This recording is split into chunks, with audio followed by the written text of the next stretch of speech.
out the woman in charge of those cracking down on the 501c3s and 4s, Sarah Hall Ingram, the IRS official, she's no longer in the job of cracking down on conservatives. No, she's been in charge now of running the Obamacare office at the IRS. What possibly could go wrong there? Holy cow. You know, it's unbelievable, actually, because when this story started to break in the last few days, one of the concerns that would be a caveat, usually at the end of a segment when we were talking about it, is, and by the way, the IRS is going to be in charge of Obamacare. Remember that? So maybe that would make people feel a little uneasy. To think that the same woman who's accused of targeting these Tea Party and conservative groups and religious groups who spoke out against the government, to think that she is now going to be in charge of the same division of the same people who spoke out against Obamacare, she's going to have to go against about 50% of the country. Right, and I just feel bad for Joe Grant. Joe Grant takes her place in Cleveland. He had the job for a week, and he got fired for, I'm sorry, I forgot about that 8th day. Right. And he's been told to take a walk. Why do you feel part sorry of the cleaning for house. Because he's only had the job for a week. How could it be his fault? He was within the IRS before then. Sure. Right. So how do you know that he wasn't also responsible? And we don't know yet how many people. Why does he get fired? Right. And they just fire the whole division then. He was in another The person above him gets a raise and a bonus, and he gets fired. Well, this is a little scary. Just think about the nexus of IRS with health care and the fact that keep in mind, one of the things from the IG report was one of the problems with the IRS was they blamed ineffective management.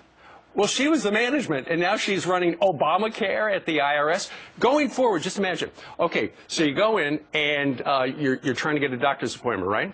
And they go, well, we see from your tax records, how would that possibly be possible? We see from your tax records that you support the Tea Party or conservative groups. You want a doctor's visit? 3 weeks. You want a hip replacement? 4 years. We're not taking out that planner's ward. You let Tea Partiers. I think the big issue for me this morning, though, is that she didn't come to that job on her own. I mean, somebody is directly putting her in that position after what she did to the conservative groups. And, you know, people knew about this. It's not like this IG report just came up within the last 5 days.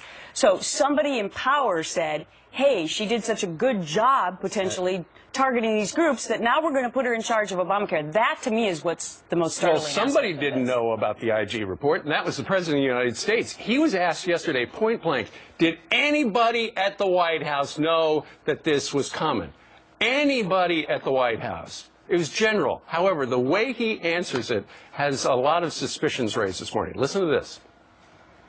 I can assure you that I certainly did not know anything about the IG report before the IG report had been leaked through the press. Typically, the IG reports are not supposed to be widely distributed or shared. They tend to be a process that everybody's trying to protect the integrity of. Right, so he was asked, does anybody know? And he said, well, I didn't know. And he focused in on the IG, which was not part of the question. It sounds like it was a line that had been rehearsed and probably lawyered up before it was delivered. But here's the thing, two things. Wendell Goller, our reporter at the White House, was able to talk to Jay Carney off camera, and he said that the White House has been aware about this for some time. Of course. So that, you know, is that why the president said, I have not been aware of it? And here's the other problem with it. How is the press going to report it? Because he suggested that he only knew about it, or only knew about the report, the IG report. But here was the headline from the Washington Post. At a press conference Thursday, Obama reiterated that he did not know about IRS targeting of conservative groups before an Inspector General's report was leaked to the news media. That's not exactly what he said. So it does come down to what he was asked. yes, right. So it does come down to how it's actually